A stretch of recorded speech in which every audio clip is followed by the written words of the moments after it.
Selamat pagi Bapak Ibu Saudara-saudari yang dikasihi Tuhan, Shalom. Selamat datang pada Bapak Ibu Saudara-saudari dalam kebaktian hari ini. Dan jika ada di antara Bapak Ibu yang baru pertama kali hadir, kami mohon kesediaan untuk berdiri. Warta lisan pagi ini, kebaktian hari ini di GKI Wonosobo dilayani oleh Pendeta Obaja. Bakal Jemaat Winongsari dan Kesenet dilayani oleh Penatua Nanik Kadarwati, dan bakal Jemaat Tanjung Anom dan Genting Sari dilayani oleh Penatua Medarman Sebuah. Persembahan hari ini untuk kantong merah untuk gereja, sedang kantong biru untuk tabungan pembangunan Bina Kasih.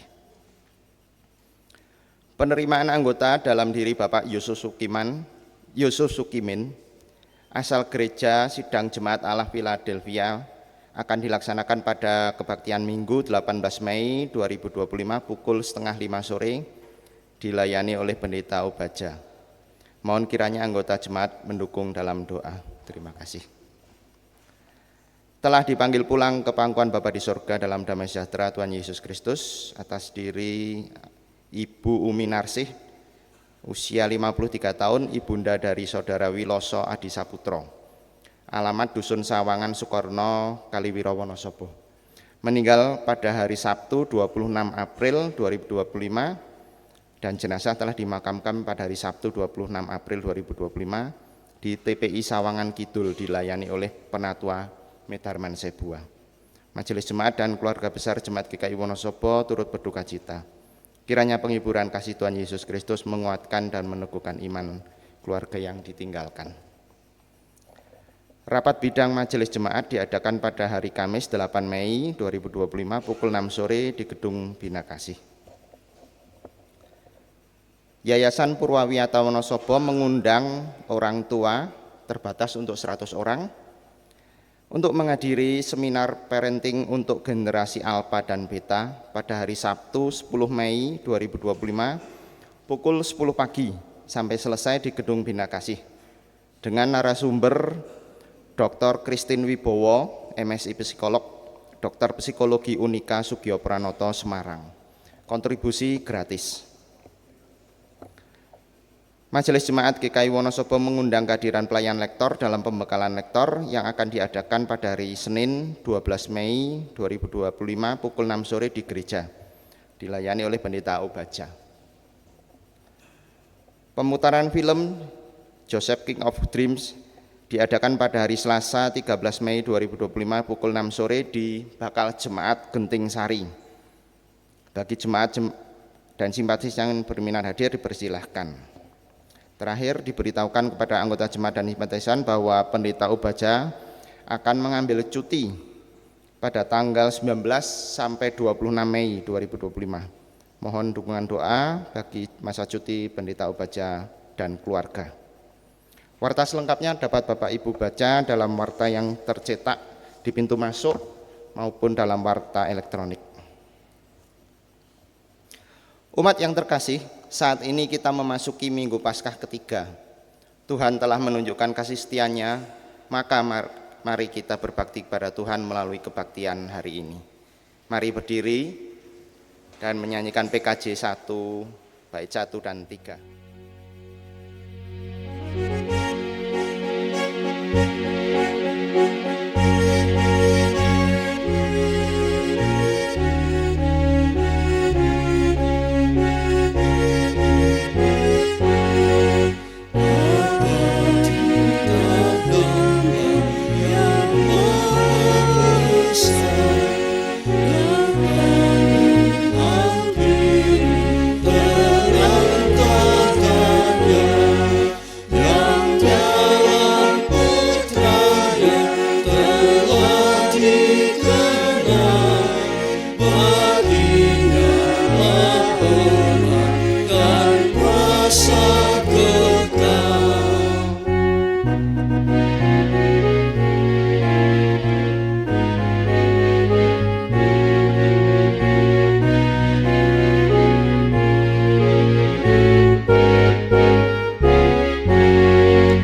Kebaktian ini berlangsung di dalam nama Bapa, Anak, dan Roh Kudus.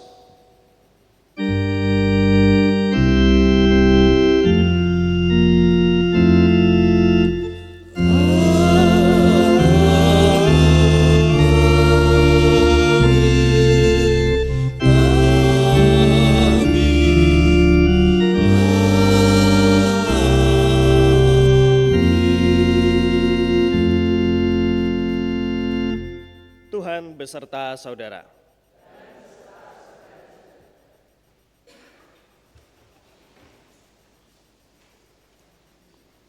Bapak Ibu Saudara yang terkasih dalam Yesus Kristus, tema kebaktian kita hari ini adalah Gembalakanlah domba-dombaku. Kita akan sama-sama belajar tentang makna dari perintah Tuhan Yesus kepada para murid terkait tentang gembalakanlah domba-dombaku. Yohanes 21 ayat 15 berbunyi demikian. Sesudah sarapan Yesus berkata kepada Simon Petrus, "Simon anak Yohanes, apakah engkau mengasihi aku lebih daripada mereka ini?" Jawab Petrus kepadanya, "Benar Tuhan, engkau tahu bahwa aku mengasihi engkau." Kata Yesus kepadanya, "Gembalakanlah domba-dombaku."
Mari kita datang kepada Tuhan untuk mengakui dosa-dosa kita di dalam doa.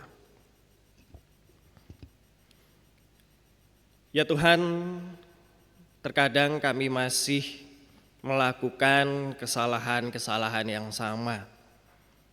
Berulang kali Engkau menghampiri kami, berulang kali Engkau menggembalakan kami dan menyadarkan kami. Tapi terkadang kami masih belum mau mendengarkan apa yang menjadi petunjuk-Mu. Kami lebih memilih mengikuti ego kami sendiri ya Tuhan, ketika kami menjalani hidup maupun ketika kami melewati berbagai pergumulan. Ya Tuhan, tolonglah kami agar kami dapat menyadari penggembalaan yang Tuhan berikan kepada kami. Tolonglah kami juga agar kami dapat menuruti setiap perintah-perintah-Mu. Ya Tuhan, tolonglah kami juga sebagai gereja. Mampukan kami agar kami dapat menyatakan pertolongan dan kehadiran Tuhan untuk seluruh ciptaan yang ada di sekeliling kami. Terima kasih Tuhan, di dalam nama Tuhan kami Yesus Kristus kami berdoa. Amin.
Kepada setiap kita yang dengan tulus dan dengan rendah hati mengaku dosa di hadapan Tuhan, kini dengarkanlah berita anugerah yang diambil dari Kisah Para Rasul 10 ayatnya yang ke-43. Tentang dialah semua nabi bersaksi bahwa barang siapa percaya kepadanya, ia akan mendapat pengampunan dosa oleh karena namanya. Demikianlah berita anugerah dari Tuhan. Syukur kepada Allah.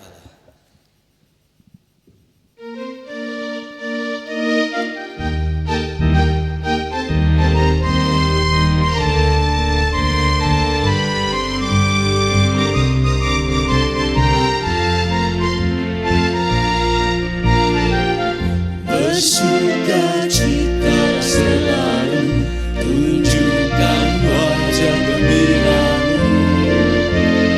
Lihat teman dekat dan dirikan di sekitarmu. Berikan salam damai, karena kasih karunia serta pengampunan yang diberi. Hiduplah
Sebelum kita membaca dan merenungkan firman Tuhan, mari kita berdoa.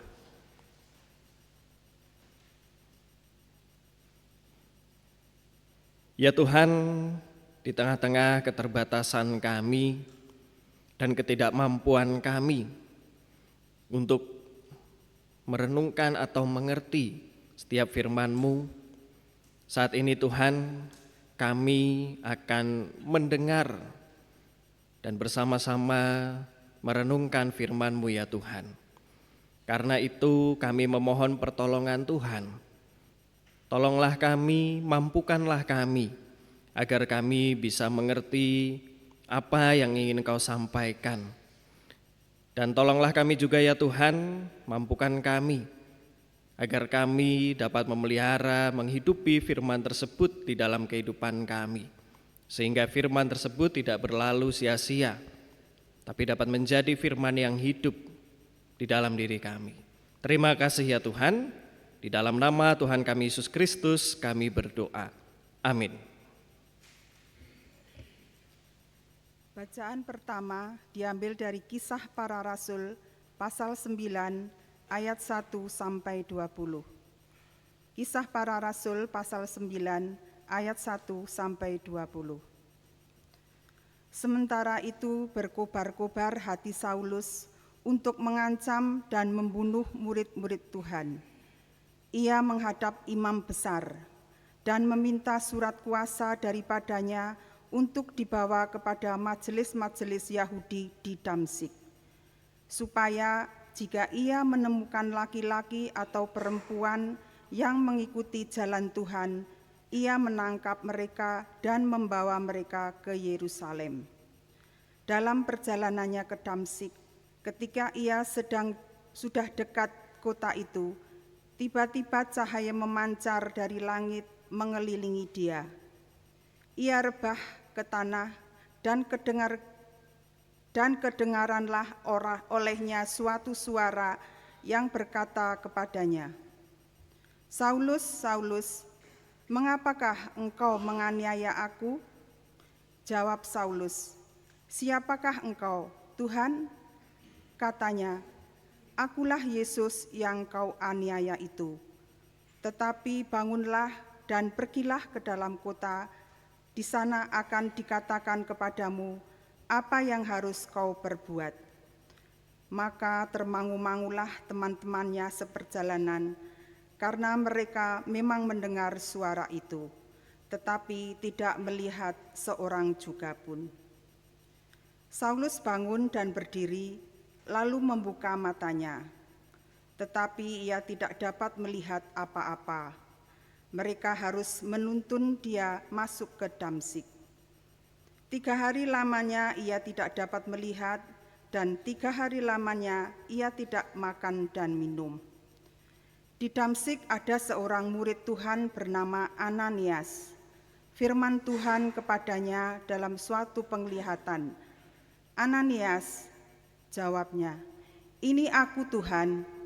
Firman Tuhan, Mari, pergilah ke jalan yang bernama Jalan Lurus, dan carilah di rumah Yudas seorang dari Tarsus yang bernama Saulus.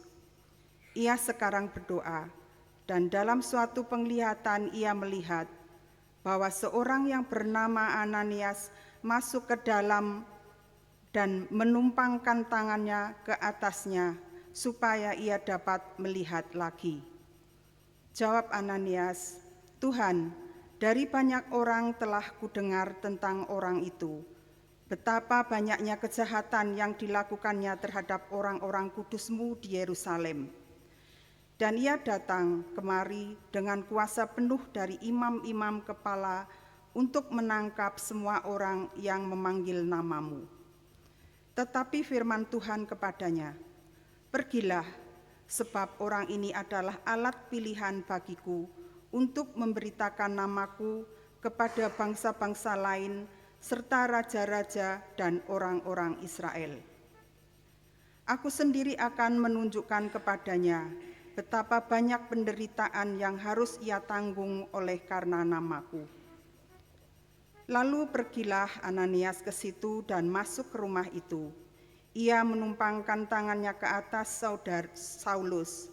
Katanya, "Saulus saudaraku, Tuhan Yesus yang telah menampakkan diri kepadamu di jalan yang engkau lalui telah menyuruh aku kepadamu, supaya engkau dapat melihat lagi dan penuh dengan Roh Kudus."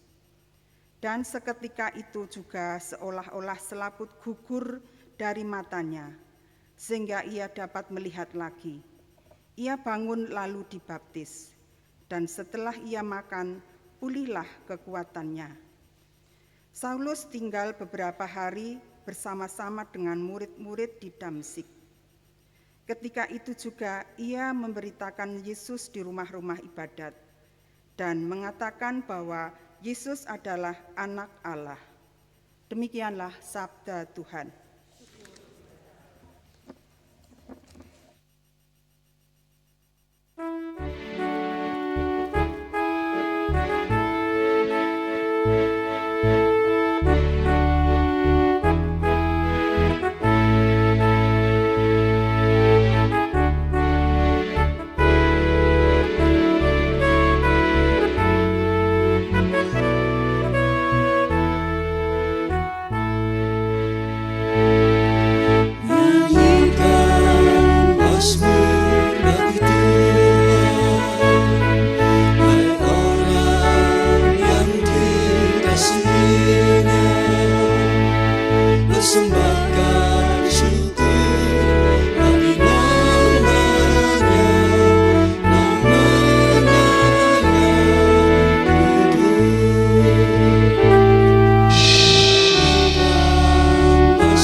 syukur selamanya bagiku. Engkau masuk bagi Tuhan, hai orang yang dikasihinya. Persembahkan syukur bagi namanya yang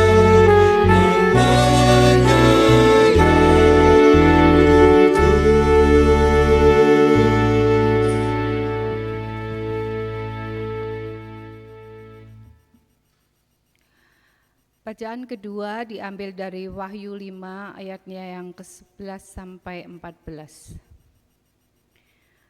Wahyu 5 dimulai dari ayat yang ke-11.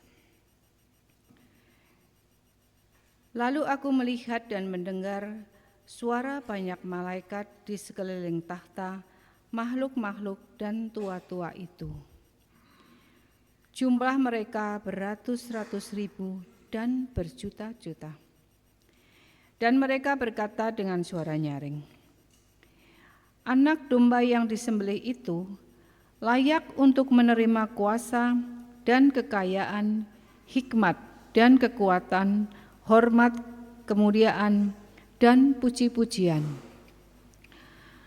Lalu aku mendengar semua makhluk yang di surga dan di bumi dan di bawah bumi dan di laut dan semua yang ada di dalamnya berkata, bagi Dia yang duduk di atas tahta dan bagi Anak Domba adalah puji-pujian, hormat, kemuliaan, dan kuasa sampai selama-lamanya.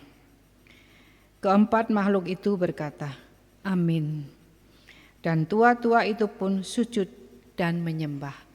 Demikian sabda Tuhan. Injil Tuhan kita Yesus Kristus menurut Yohanes pasal 21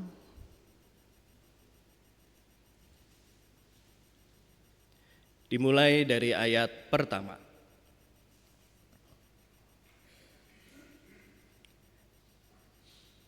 Kemudian Yesus menampakkan diri lagi kepada murid-muridnya di pantai Danau Tiberias. Ia menampakkan diri sebagai berikut. Di pantai itu berkumpul Simon Petrus, Thomas yang disebut Didimus, Nathanael dari Kana yang di Galilea, anak-anak Zebedeus, dan dua orang muridnya yang lain. Kata Simon Petrus kepada mereka, Aku mau pergi menangkap ikan. Kata mereka kepadanya, Kami mau pergi juga bersamamu. Mereka berangkat lalu naik ke perahu, tetapi malam itu mereka tidak menangkap apa-apa. Ketika hari mulai siang, Yesus berdiri di pantai. Tetapi murid-murid itu tidak tahu bahwa itu adalah Yesus. Kata Yesus kepada mereka, Hai anak-anak, apakah kamu punya ikan? Jawab mereka, Tidak. Kata Yesus kepada mereka, Tebarkanlah jalamu di sebelah kanan perahu, maka kamu akan mendapatnya. Mereka pun menebarkannya dan mereka tidak dapat menariknya lagi karena banyaknya ikan. Lalu murid yang dikasihi Yesus itu berkata kepada Petrus, Itu Tuhan. Ketika Simon Petrus mendengar bahwa itu adalah Tuhan, ia mengikatkan jubahnya di badan sebab ia hanya berpakaian dalam, lalu terjun ke dalam danau. Murid-murid yang lain datang dengan perahu karena mereka tidak jauh dari darat. Hanya kira-kira 100 meter saja dan mereka menarik jala yang penuh ikan itu. Ketika mereka tiba di darat, mereka melihat api arang dan di atasnya ikan dan roti. Kata Yesus kepada mereka, Bawalah beberapa ikan yang baru kamu tangkap itu. Simon Petrus naik ke perahu lalu menarik jala itu ke darat, penuh ikan-ikan besar. 153 ekor banyaknya, dan sekalipun sebanyak itu, jala itu tidak koyak. Kata Yesus kepada mereka, Marilah dan sarapanlah. Tidak ada di antara murid-murid itu yang berani bertanya kepadanya, Siapakah engkau? Sebab mereka tahu bahwa ia adalah Tuhan. Yesus maju ke depan, mengambil roti dan memberikannya kepada mereka. Demikian juga ikan itu. Itulah ketiga kalinya Yesus menampakkan diri kepada murid-muridnya sesudah ia dibangkitkan dari antara orang mati.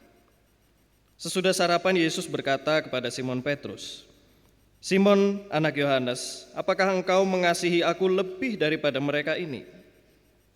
Jawab Petrus kepadanya, "Benar Tuhan, engkau tahu bahwa aku mengasihi engkau." Kata Yesus kepadanya, "Peliharalah anak-anak dombaku."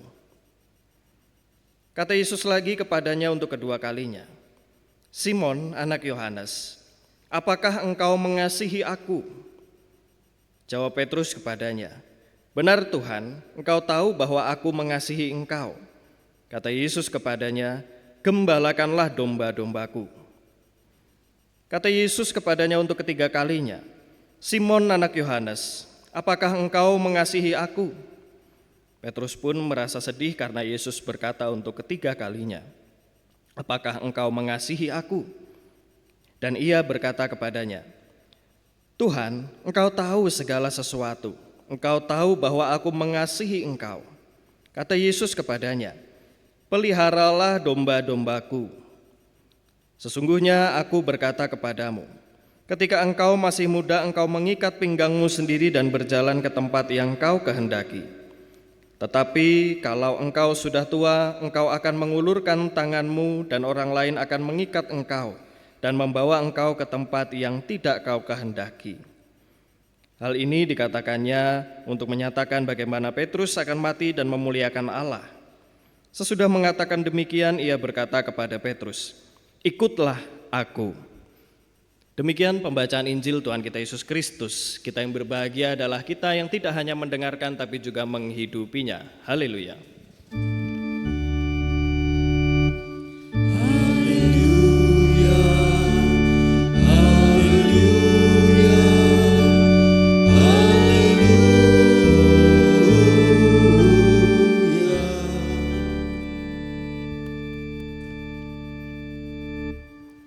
Selamat pagi Bapak Ibu. Bagaimana kabarnya hari ini? Sehat, puji Tuhan. Bagaimana perasaannya hari ini Bapak Ibu? Bahagia, senang? Ada yang galau? Tidak ada, semoga tidak ada. Ya Bapak Ibu Saudara yang terkasih dalam Yesus Kristus, hari ini kita melihat sebuah kisah ketika Yesus bertemu kembali dengan para murid setelah Yesus dibangkitkan. Jadi menurut apa yang tercatat ini adalah pertemuan ketiga kalinya antara Yesus dan para murid. Pada saat itu Petrus dan beberapa murid lainnya menangkap ikan. Ini adalah pekerjaan yang sempat mereka tinggalkan Bapak Ibu.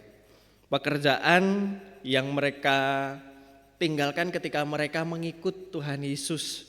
Tapi ketika Tuhan Yesus disalibkan bahkan sampai bangkit, mereka pun juga sudah sempat bertemu dengan Yesus, tapi mereka akhirnya kembali lagi ke profesi itu. Mereka kembali lagi menjadi penangkap ikan. Dan di tengah-tengah aktivitasnya itu, seperti kita mengingat lagi awal-awal pertemuan Yesus dan para murid. Mereka pun tidak mendapat ikan pada malam itu. Nah Bapak Ibu Saudara yang terkasih, meskipun mereka sudah sempat bertemu dengan Yesus sebelumnya, berarti kan sudah 2 kali para murid ini bertemu dengan Yesus. Tapi Petrus dan rekan-rekannya masih belum tahu tujuan selanjutnya. Mereka bahkan butuh beberapa saat untuk mengenali siapa yang ada di depan mereka. Jadi rupanya setelah Yesus bangkit, Yesus bertemu dengan para murid, meskipun sebenarnya sudah ada kata-kata pengutusan yang tersirat dari Yesus, mereka belum mengerti juga. Mereka masih belum tahu tujuan mereka selanjutnya harus kemana. Pertemuan-pertemuan sebelumnya mereka tidak mengenali Yesus, begitupun dengan pertemuan yang ketiga ini. Mereka butuh beberapa saat untuk menyadari bahwa oh itu benar, itu adalah Tuhan. Baru setelah mereka tahu bahwa itu adalah Tuhan, Petrus langsung mengenakan pakaiannya karena mungkin dia merasa malu Bapak Ibu bertemu dengan Yesus, tapi dia tidak mengenakan pakaian apapun. Karena memang nelayan pada saat itu wajar ya Bapak Ibu. Dia langsung mengenakan pakaiannya dan berenang bahkan. Nah Bapak Ibu, kalau kita perhatikan, mereka yang bertemu Yesus di danau ini adalah beberapa murid yang pernah ditegur oleh Tuhan Yesus terkait dengan pemahaman mereka, pengertian mereka, konsep mereka. Dan mereka ternyata masih belum mengerti juga perjumpaan atau maksud dari pertemuan mereka dengan Yesus. Mereka masih belum mengerti perkataan-perkataan yang disampaikan oleh Tuhan Yesus. Buktinya adalah mereka tidak tahu kemana mereka harus melangkah. Mereka kembali ke kehidupan lama. Namun Yesus dengan penuh kasih tetap menggembalakan mereka. Mungkin juga sama ya seperti manusia, seperti kita saat ini Bapak Ibu. Kadang kita udah dikasih tahu sama Tuhan, tapi mungkin kita masih belum mengerti dan kita masih kembali lagi ke kehidupan kita yang lama. Tapi Tuhan tetap mengasihi kita Bapak Ibu. Meskipun kadang kita belum mengerti, atau mungkin kita tidak mau mengerti dan kita kembali ke kehidupan kita yang lama, kesalahan-kesalahan kita yang lama. Tapi Yesus tetap mengasihi kita. Dan selanjutnya Bapak Ibu, apa yang menjadi poin utama dari bacaan Injil kita pada hari ini?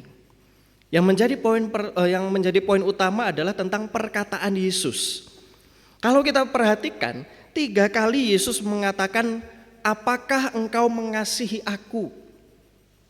Lalu yang kedua, Tuhan Yesus juga 3 kali mengatakan, gembalakanlah domba-dombaku.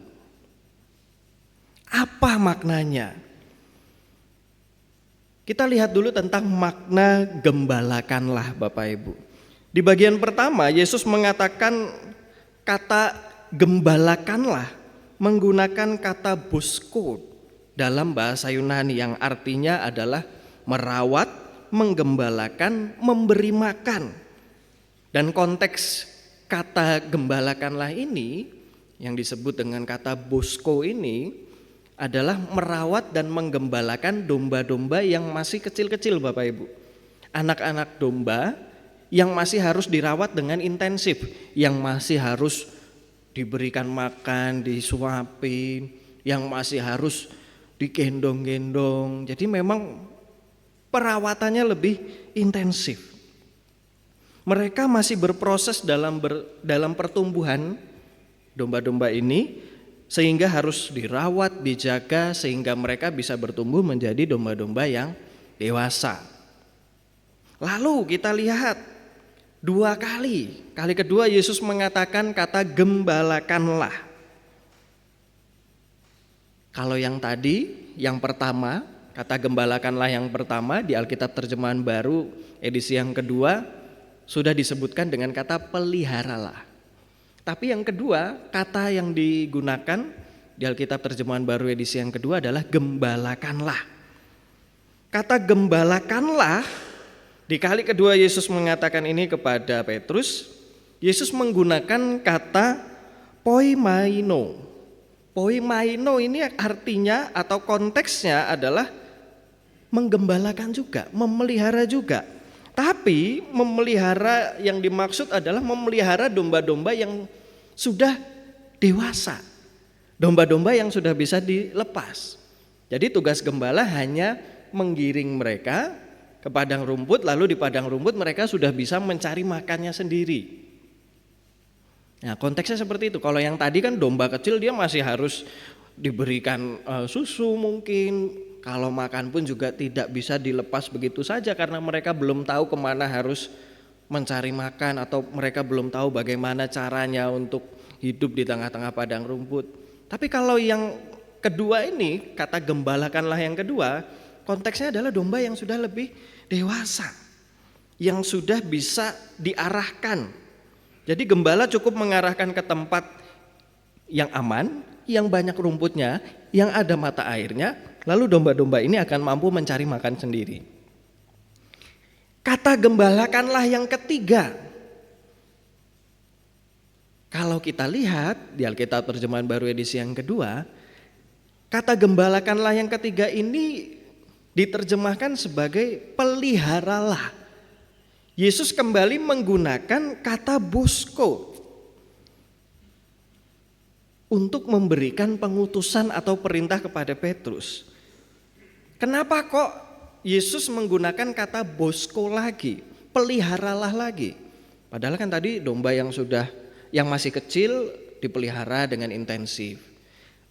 Ketika domba-domba ini semakin besar, mereka semakin dewasa, domba ini sudah bisa dilepas. Tapi kenapa kok setelah domba ini dewasa masih harus dipelihara dengan intensif lagi? Apa maknanya? Jadi Bapak Ibu, kenapa Yesus mengatakan hal itu? Terkadang domba-domba yang sudah dewasa tetap harus dirawat seperti domba yang masih kecil, harus dijaga dengan intensif. Yesus ingin mengingatkan Petrus bahwa kadang domba yang dewasa pun dapat jatuh dalam kondisi seperti anak-anak. Begitu juga dengan kita ya Bapak Ibu. Ketika kita masih anak-anak, kita mendapat pemeliharaan dengan intensif.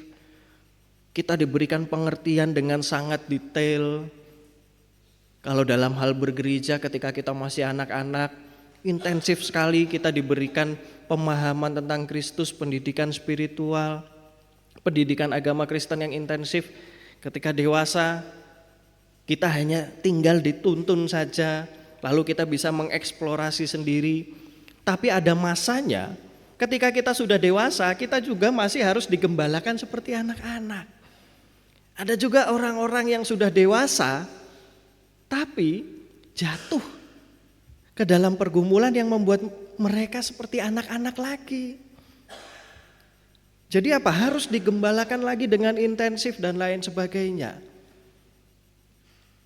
Dan secara tidak langsung Yesus juga mengingatkan kita Bapak Ibu. Terkadang ada saat-saatnya kita pun juga jatuh dan kita butuh penggembalaan yang intensif. Meskipun kita sudah dewasa. Kadang kita merasa dewasa, tapi ternyata kita masih perlu digembalakan. Lalu yang selanjutnya Bapak Ibu, Yesus juga 3 kali mengatakan, apakah engkau mengasihi aku? Apa maknanya? Nah ini Yesus juga menggunakan permainan-permainan kata Bapak Ibu, yang maknanya cukup dalam. Pada bagian pertama dan kedua, kata kasih yang digunakan oleh Yesus adalah kasih agape. Petrus, apakah engkau agape aku? Tapi apa jawaban Petrus? Petrus menjawab, aku mengasihi engkau. Tapi kata kasih yang digunakan adalah filia. Jadi Yesus bertanya sama Petrus, Petrus apakah engkau agape aku? Petrus menjawabnya, aku filia engkau Yesus. Kenapa kok ada perbedaan-perbedaan ini? Bapak Ibu, kita seringkali menganggap bahwa kategori kasih memiliki hierarki. Oh, agape yang paling tinggi, yang paling rendah itu eros atau apa lain sebagainya. Agape dianggap sebagai kasih yang paling tinggi karena kasih yang rela berkorban. Tapi melalui percakapan antara Yesus dengan para murid khususnya Petrus hari ini, kita melihat bahwa kasih itu ternyata tidak memiliki hierarki loh. Kasih itu sejajar, tapi punya konteks masing-masing Bapak Ibu. Jadi kita tidak dapat mengatakan begitu saja, oh agape yang paling tinggi. Ketika kita mengasihi orang lain kita mengatakan aku agape engkau. Kita tidak bisa mengatakan seperti itu Bapak Ibu. Yesus pernah mengatakan, tidak ada kasih yang lebih besar daripada kasih seorang sahabat yang memberikan nyawanya untuk sahabat-sahabatnya. Kalau diterjemahkan kata kasihnya, Yesus mengatakan tidak ada agape yang lebih besar daripada kasih seorang sahabat yang filia. Tidak ada agape yang lebih besar daripada filia. Jadi artinya apa? Yesus berusaha menjelaskan bahwa filia ini ternyata adalah kasih yang rela berkorban untuk sahabatnya. Rela bukan hanya berkorban tentang apa yang kita dapatkan di hidup kita ya, tapi bahkan kasih yang rela mati untuk sahabat. Ini yang ingin Yesus katakan, dan itulah yang menjadi responnya Petrus. Yesus, aku tuh rela mati untuk engkau loh Yesus. Bukan hanya aku mau berkorban, tapi aku rela mati buat engkau Yesus. Itu yang dikatakan oleh Petrus. Yesus sebenarnya ingin menegaskan bahwa agape yang terbesar adalah filia. Petrus memperkuat hal itu, mungkin karena Petrus mengingat perkataan Yesus. Yesus, aku filia engkau. Lalu Petrus menjawab pertanyaan agape Yesus dengan filia karena apa? Karena dia rela mati untuk sang sahabat sejati. Kalau kita perhatikan ya Bapak Ibu, Petrus kan berkali-kali mengatakan ini. Aku rela mati Tuhan, aku rela mati Tuhan buat engkau. Tapi ujung-ujungnya apa? Berapa kali Petrus menyangkal Tuhan Yesus? 3 kali. Makanya Yesus menggunakan kata apa? Agape. Baru di perkataan yang ketiga, pertanyaan yang ketiga, Yesus menggunakan kata filia. Petrus, apakah engkau filia aku? Baru di sini Petrus tersadar, teringat, iya. Aku berkali-kali mengatakan aku rela mati demi Yesus, tapi aku berkali-kali juga mengingkari hal itu. Tersadarlah Petrus tentang hal ini. Percakapan ini menggambarkan tentang pengutusan dari Tuhan Yesus, Bapak Ibu. Pengutusan dari Tuhan Yesus untuk apa? Menggembalakan domba-dombanya. Supaya apa? Supaya Petrus dan murid-murid lain yang tadinya nggak tahu harus ngapain, mereka balik lagi ke kehidupan lama mereka. Mereka jadi tahu mereka harus apa, yaitu menggembalakan domba-domba Allah. Karena pada saat itu sudah mulai banyak komunitas pengikut Kristus, dan itu harus digembalakan oleh para murid. Jadi Yesus mengutus murid-murid untuk menggembalakan domba-domba ini dengan intensif, dengan merawat mereka. Dan penggembalaan adalah proses yang tidak instan, Bapak Ibu. Kita bisa lihat contohnya di mana? Para murid, ketika Yesus menggembalakan mereka, memberikan perintah, gembalakanlah domba-dombaku. Yesus memberikan pengutusan itu berkali-kali, sehingga para murid mengerti. Bukan proses yang singkat. Lalu yang selanjutnya kita lihat dari Saulus atau yang disebut Paulus. Memang ketika dia berjalan ada cahaya yang begitu terang. Tapi apa, dia juga tetap belum sadar kok. Dia sadar ketika apa? Ketika Ananias diutus untuk menolongnya. Ini juga merupakan salah satu bentuk penggembalaan dari Allah kepada Saulus. Meskipun Saulus sudah mengenal siapa itu Yesus, tapi dia masih belum sadar toh.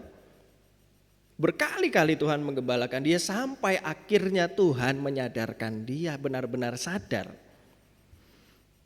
Dan penggembalaan bukan sekedar menjaga atau mengarahkan, tapi proses yang menuntut pengorbanan dan dedikasi.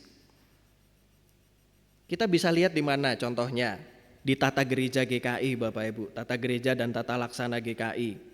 Ada pasal tentang penggembalaan. Ada yang tahu jenis penggembalaan itu ada berapa? Ada berapa jenis penggembalaan, Bapak Ibu? Ada 2 jenis. Penggembalaan umum dan penggembalaan khusus. Dan 2 pasal ini tidak hanya langsung menjatuhkan hukuman, tidak. Tata gereja tidak menghukum. Proses penggembalaan apakah berlangsung instan? Ketika ada seseorang melakukan kesalahan dikasih tahu sekali, kalau nggak mau tahu ya sudah pecat, apakah begitu? Tidak. Penggembalaan itu dilakukan berproses. Karena apa? Tujuan penggembalaan bukan mengusir. Tujuan penggembalaan bukan memecat. Apalagi menghukum. Tujuan penggembalaan adalah mengembalikan domba itu agar kembali sadar, agar mendapat hidup yang lebih baik lagi. Coba kita bayangkan, kalau ada orang yang melakukan kesalahan, terus digembalakan. Orang ini masih belum menyadari kesalahannya, masih digembalakan, masih dalam kategori penggembalaan umum nih. Tapi kalau masih ngeyel juga, barulah masuk ke dalam kategori penggembalaan khusus. Lalu ketika masuk ke dalam penggembalaan khusus, langsung diekskomunikasi, langsung diusir, dipecat. Kalau gitu apa gunanya gereja? Gereja kan harusnya menggembalakan, membuat sadar. Kenapa kita malah mengusir? Kenapa kita malah menghukum? Bukan seperti itu konsep penggembalaan kita, Bapak Ibu. Konsep penggembalaan kita adalah untuk mengasihi. Para murid mereka berkali-kali diberikan nasihat oleh Tuhan Yesus, mereka belum mengerti. Tapi apa, Tuhan Yesus tetap menggembalakan mereka sampai mereka mengerti. Jadi Bapak Ibu, kita diutus untuk menjadi gembala. Untuk saling menggembalakan. Jadi bukan hanya Tuhan yang menggembalakan kita, tapi seperti Tuhan mengutus para murid, kita pun juga diutus oleh Tuhan untuk saling menggembalakan. Karena apa? Penggembalaan adalah ungkapan syukur kita atas kasih yang Tuhan berikan kepada kita. Ketika Tuhan mempercayakan tugas itu kepada kita, Tuhan juga pasti akan menuntun kita. Dan bisa saja Tuhan menggunakan kita untuk menjadi gembala bagi orang-orang yang ada di sekitar kita. Bagi keluarga, bagi sahabat. Dan mari melalui perenungan firman Tuhan hari ini kita belajar bahwa yang namanya gembala itu adalah proses yang tidak instan. Pengutusan dari Tuhan. Penggembalaan itu adalah anugerah dari Tuhan. Dan ketika kita mau menggembalakan, saling menggembalakan, itu berarti kita juga mengungkapkan kasih kita kepada Kristus melalui sesama. Jadi mari kita menjadi teladan melalui apa? Melalui hidup kita. Memberi nasihat kepada orang yang di sekeliling kita, menyadarkan orang yang di sekeliling kita jika mereka sudah mulai menyimpang sebagai wujud kepedulian kita. Sebagai wujud bahwa kita adalah sahabat bagi orang-orang terdekat kita. Mari menjadi gembala yang menyahabati dan mari menjadi sahabat yang saling menggembalakan. Tuhan Yesus memberkati. Amin.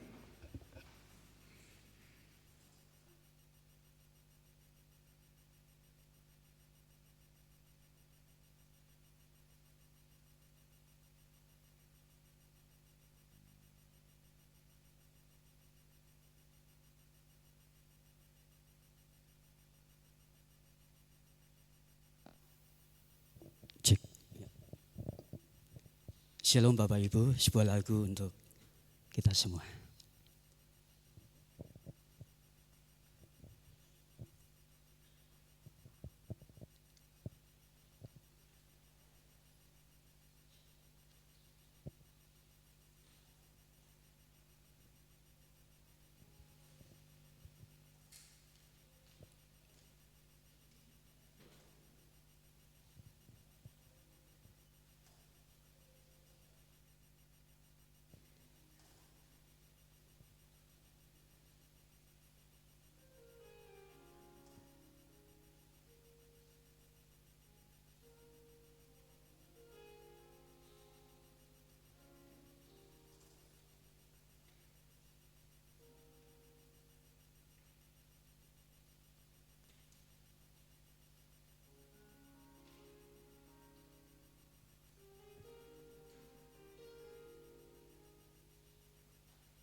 Bapa, aku datang kepadamu. Segalanya kuberikan. Ku datang ya Bapa dalam kerinduan, memandang keindahan-Mu. Ku berikan segalanya, semuanya yang ada. Ku ingin menyenangkan hati-Mu, oh Tuhan. Jadikan aku indah yang Kau pandang mulia, seturut karya-Mu di dalam hidupku. Ajarku berharap hanya kepadamu, tak ada setia kepadamu, Tuhan.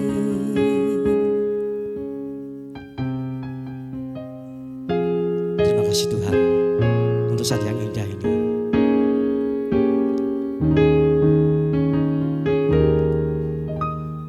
Ku datang ya Bapa dalam kerinduan, memandang keindahan-Mu.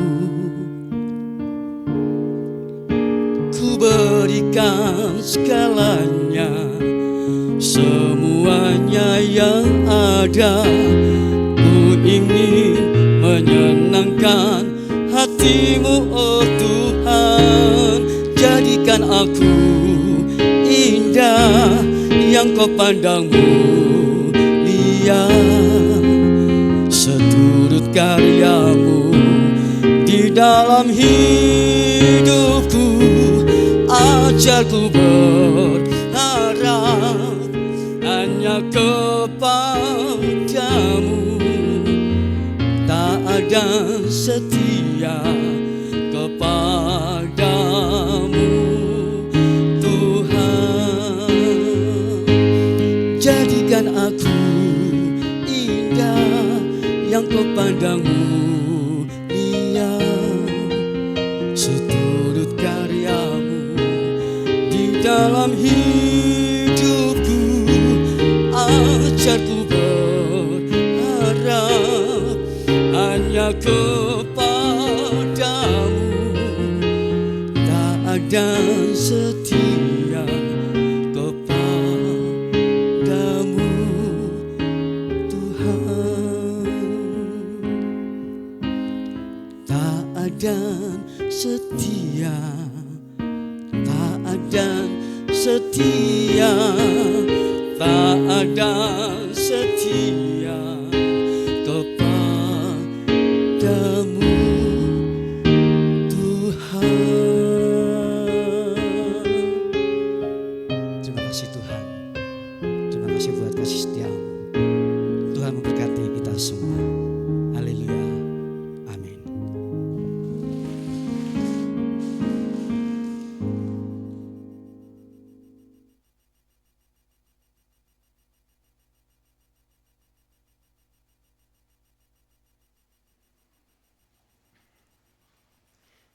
Marilah kita bersama dengan umat Allah di masa lalu, masa kini, dan masa depan, mengingat pengakuan iman dalam baptisan kita menurut pengakuan iman rasuli.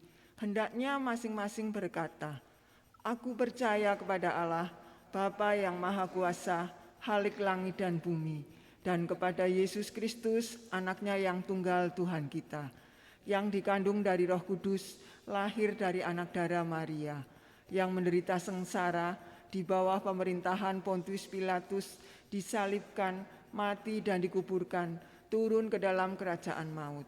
Pada hari yang ketiga, bangkit pula dari antara orang mati, naik ke surga, duduk di sebelah kanan Allah, Bapa yang Maha Kuasa. Dan dari sana Ia akan datang untuk menghakimi orang yang hidup dan yang mati. Aku percaya kepada Roh Kudus, gereja yang kudus dan am, persekutuan orang kudus, pengampunan dosa, kebangkitan orang mati, dan hidup yang kekal. Amin.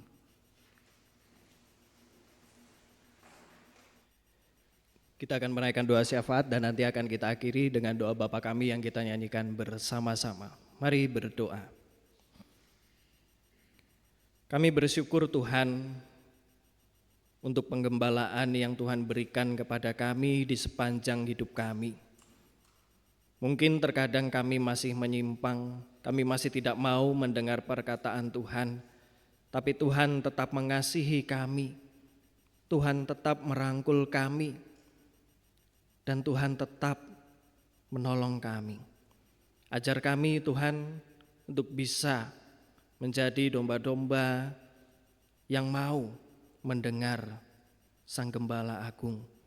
Dan ajar kami juga untuk dapat menjadi gembala bagi sahabat kami, sehingga kami bisa menyatakan kasih yang asalnya dari Tuhan. Saat ini Tuhan kami berdoa untuk gereja kami, GKI Wonosobo. Kiranya Tuhan menyertai setiap pelayanan yang dilakukan oleh gereja kami ini. Dan mampukan kami ya Tuhan untuk juga mau melayani bersama-sama dengan Tuhan. Untuk setiap program, setiap harapan, setiap cita-cita dari gereja kami ini Tuhan juga yang memberikan pertolongan. Saat ini kami juga ingin berdoa untuk bangsa dan negara kami ya Tuhan. Kiranya Tuhan memberkati para pemimpin kami, memberikan hikmat. Tuhan juga yang menyadarkan para pemimpin kami agar mereka dapat memimpin dengan ketulusan dan bukan untuk mencari keuntungan pribadi. Saat ini berdoa juga untuk setiap kami atau saudara-saudara kami yang sedang bergumul karena sakit penyakit, dirawat di rumah sakit maupun di rumah, yang rindu untuk datang ke gedung gereja ini mengikuti persekutuan. Kami juga berdoa untuk setiap kami yang saat ini tengah menghadapi pergumulan-pergumulan yang begitu berat. Kami berdoa untuk setiap kami yang saat ini tengah merasa marah, kecewa terhadap apapun itu, atau tengah merasa sedih. Dan kami berdoa untuk keluarga-keluarga yang tengah merindukan keharmonisan, pemulihan relasi antara anggota keluarga, kerukunan. Tolonglah kami ya Tuhan dalam pergumulan kami, karena kami yakin Engkau tidak pernah meninggalkan kami, dan setiap hal yang terjadi dalam hidup kami, itu semua adalah bentuk penggembalaan yang asalnya dari Tuhan. Terima kasih ya Tuhan, kami mau serahkan kehidupan kami seluruhnya ke dalam tangan-Mu, ke dalam tangan Tuhan kami Yesus Kristus yang telah mengajar kami berdoa.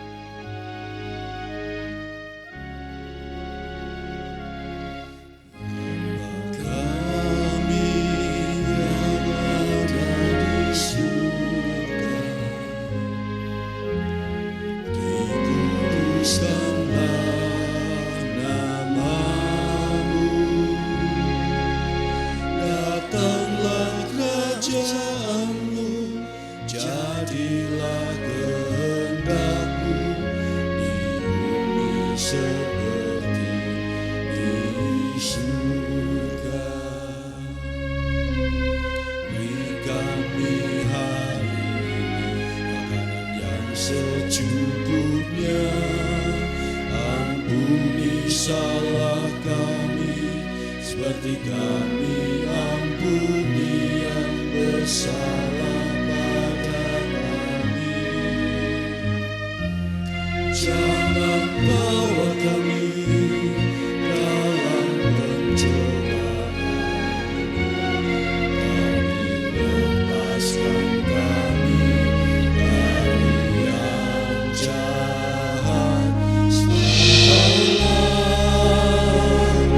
yang punya kerajaan dan kuasa dan kemuliaan sampai selama-lamanya.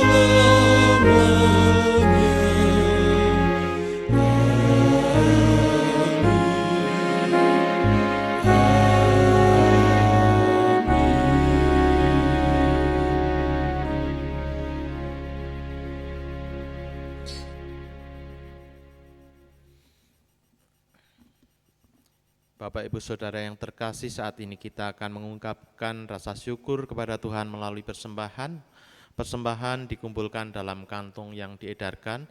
Selain itu, Ibu Bapak juga dapat memberi persembahan melalui transfer bank atau scan kris yang ditempelkan pada tiap bangku menggunakan aplikasi pembayaran elektronik. Adapun nas persembahan diambil dari 2 Korintus 6 ayatnya yang 2 Korintus 9 ayatnya yang ke-7.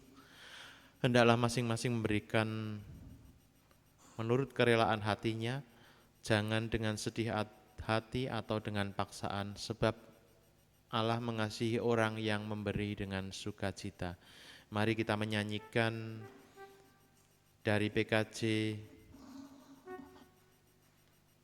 14 149 bait yang pertama dan ketiga.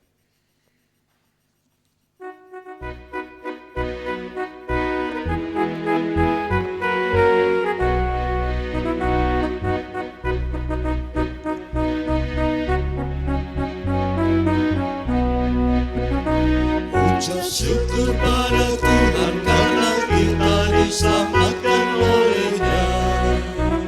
Senandungkan lagu baru, senandungkan lagu baru baginya.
Mari kita berdiri, kita menyanyikan bait yang ketiga.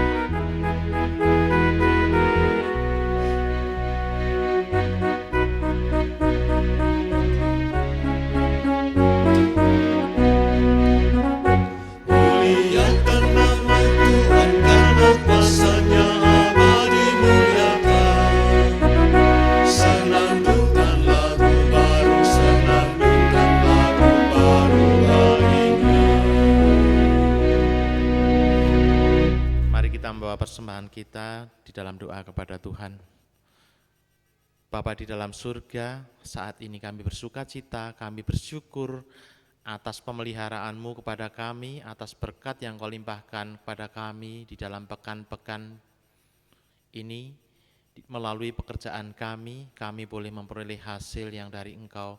Bapa, saat ini kami dengan bersuka cita, kami membawa persembahan ya Bapa, yang kami kumpulkan, kiranya Engkau memberkati sehingga apa yang kami kumpulkan ini bisa bermanfaat bagi pelayanan, khususnya di Wonosobo dan di tempat lain pada umumnya, sehingga kami boleh menyalurkan pelayanan ini untuk kelebaran kerajaan-Mu dan untuk memberkati sesama kami. Terimalah persembahan kami ya Bapa, di dalam nama Tuhan Yesus Kristus kami berdoa. Amin.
Bapak Ibu Saudara yang terkasih dalam Yesus Kristus, kebaktian kita hari ini di tempat ini sudah selesai.